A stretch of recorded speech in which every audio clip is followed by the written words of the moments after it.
नमस्कार, जय भीम, जोहार। मैं हूं अरविंद कुमार। बांसवाड़ा लोकसभा संसदीय क्षेत्र से चुनाव कंप्लीट हो चुका है। 26 अप्रैल को मतदान था, वो पूरा हो चुका है। सभी प्रत्याशियों का राजनीतिक भविष्य ईवीएम में कैद हो चुका है और स्ट्रांग रूम तक पहुंच चुका है। लेकिन चुनाव वोटिंग किस पैटर्न से हुआ, कैसा वोटिंग रहा, लोगों ने किस मुद्दे को ध्यान में रखते हुए वोटिंग किया, इन सब बातों पे चर्चा करने के लिए हमारे साथ में आज बेहद खास मेहमान हैं। और अब प्रदेश महासचिव भाविक जी खांड, भारतीय भिल प्रदेश विद्यार्थी मोर्चा, और भिल प्रदेश विद्यार्थी मोर्चा के जिला संयोजक कमलेश जी चरपोटा हमारे साथ में हैं। तो उन दोनों के साथ में आज चर्चा करेंगे कि लोकसभा चुनाव किस प्रकार रहा, लोगों का वोटिंग पैटर्न कैसा रहा, और इन्हीं मुद्दों पे हम चर्चा करेंगे। कमलेश जी जोहार। भाविक जी आपको भी जोहार। जोहार। कमलेश जी, इस बार का चुनाव था वो किन मुद्दों पे लड़ा गया, लोगों ने वोटिंग किया वो किन भावनाओं को ध्यान में रखते हुए किया, किन मुद्दों के आधार पे किया, और वोटिंग का पैटर्न किस टाइप का रहा? इस बार का जो चुनाव था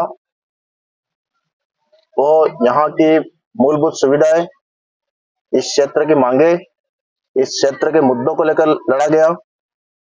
और जो पुरानी जो राष्ट्रीय पार्टियां हैं जो सालों से लोगों को लूटती आ रही है, अच्छा, इन लुटेरी पार्टियों से लोग सचेत हो गए हैं।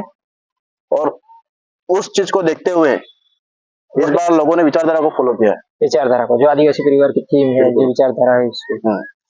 तो अब भी जो मेन स्ट्रीम मीडिया है, इलेक्ट्रॉनिक मीडिया है, प्रिंट मीडिया है, ये चला रहा है कि बांसवाड़ा की जो लोकसभा सीट है 2014 में बीजेपी के हाथ में थी, बीजेपी के उम्मीदवार जीते थे। 2019 में भी बीजेपी के उम्मीदवार जीते थे, और 2024 में भी बीजेपी के उम्मीदवार जीतेंगे। आप क्या सोचते हैं मीडिया के बारे में, जो मीडिया ये न्यूज चला रहा है इसके बारे में? मीडिया भूतकाल को देखते हुए अनुमान लगाती है कि किस तरह से बारी बारी से लोग जीत रहे हैं, कैसे क्या चल रहा है, क्या नहीं चल रहा है। पर इस बार जो ये बीजेपी लगातार जीतती हुई आ रही है, इस भारत आदिवासी पार्टी के आने के कारण बीजेपी का सुपड़ा साफ होने वाला है। ये मीडिया जो न्यूज चला रहा है उसमें वो सच्चाई नहीं है, जो धरातली रिपोर्टें आ रही है, और जो लोगों ने जो मतदान किया है वो अलग, वो अलग मुद्दों के आधार पर किया, जो मेन स्ट्रीम मीडिया है, जो प्रिंट मीडिया है, वो पकड़ नहीं पाया। भाविक जी, आपका क्या कहना है इस चुनाव के बारे में?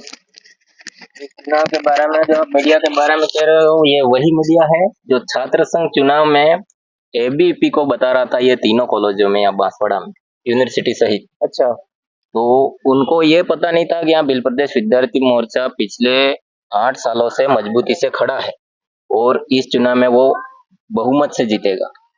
ये इसलिए मीडिया बौखलाया हुआ है, कहीं न कहीं गुलामी करता है, इसलिए वो धरातलीय जो है उसको बता नहीं पाता है। भिल प्रदेश विद्यार्थी मोर्चा यहाँ से जिस प्रकार से जीता था, प्रचंड बहुमत से, और जिले की 5 कॉलेजों में जीता था, वो उनको पता ही नहीं था कि भिल प्रदेश विद्यार्थी मोर्चा की विचारधारा कहाँ तक पहुंच गई और कितनी कॉलेजों में वो अपना प्रेसिडेंट बनाएगा।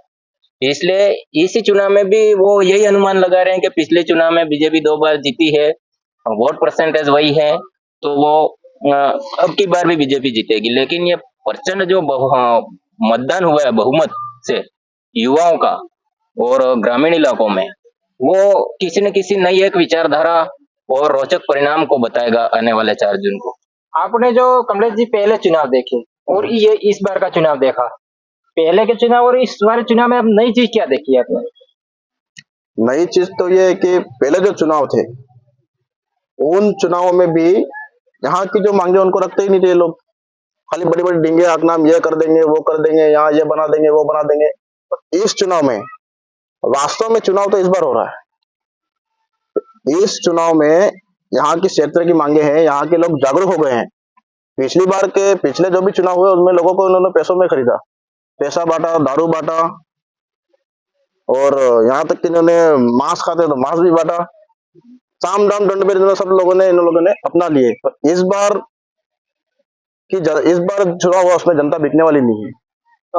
मैं भाई जी आपसे जानना चाहता हूँ, शहर का वोट और ग्रामीण क्षेत्र का वोट, ये आपके हम भी जो स्टडी कर रहे हैं, जो बूथ लेवल पे जो वोटिंग हुआ इस, और ग्रामीण इलाकों में जो वोटिंग हुआ, आपको क्या लगता है ग्रामीण इलाकों का वोटिंग परसेंटेज इस बार बढ़ा है तो इसका एज बीजेपी को मिल रहा है या बीजेपी को मिल रहा है?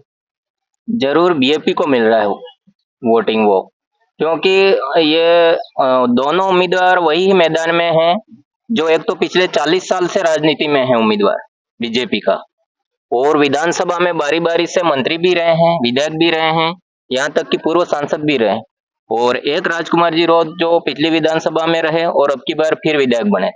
तो मात्र 5 साल में जो एक युवा विधायक ने जो यहाँ क्षेत्र की उनकी विधानसभा की तो मांगे उठाई है क्षेत्रीय, लेकिन यहाँ आदिवासी बहुल्य अनुसूचित क्षेत्र की जो मांगे उठाई उसको देखते हुए, और जो बीजेपी का उम्मीदवार ने उसने क्या किया राजनीति में रह के 40 साल तक, और 5 साल में एक राजकुमार जी ने क्या किया, उसको देखते हुए ये ग्रामीण इलाके का वोट उत्साह पूर्वक बढ़ा है, और मतदान भारी बहुमत से हुआ, और वही निर्णायक वोट रहेगा ग्रामीण इलाका का इस चुनाव में। तो जैसे आप अर्थुना क्षेत्र से आते हैं, अर्थुना क्षेत्र का वोटिंग ट्रेंड क्या रहा, मतलब लोगों का ज्यादा झुकाव किसकी तरफ है ग्रामीण इलाकों में? हमारे तो शुरू से ही आदिवासी परिवार की विचारधारा बनी, तब से हमारे लोग तो इस विचारधारा को समझ गए, यहाँ की मांगों को, वास्तविकता क्या है उसको समझ गए। पूरे जिले में हमारे तो पंचायती राज चुनाव में मात्र एक प्रधान बैठा है, वो अर्थुना पंचायत समिति से बैठा है।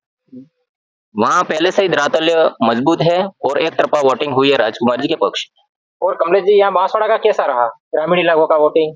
बांसवाड़ा में ग्रामीण इलाकों में बीएपी प्लस है, और सिटी में जो ये लोग बोलते हैं कि सिटी को कभी कवर नहीं कर सकते, सिटी में कभी आदिवासी पार्टी को वोट नहीं मिलेंगे, पर इस बार बांसवाड़ा जो नगर है वहां पर भी 20,000 प्लस की वोटिंग भारत आदिवासी पार्टी को पार्टी मिलेगी। के पक्ष में रही। बिल्कुल बिल्कुल मतलब ये मोटा मोटा माने बहुत अच्छा वोटिंग यहाँ बांसवाड़ा सिटी में भी बीजेपी को मतलब बहुत अच्छा ये मिल रहा है। बिल्कुल।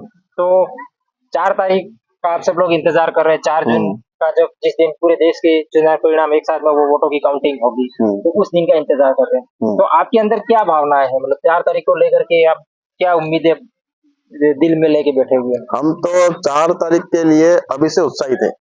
अभी से हमने दौल चढ़ा दिया है, कोंडी को हमने तपने के लिए रख दिया, हमने थाली के हम राग देख रहे हैं।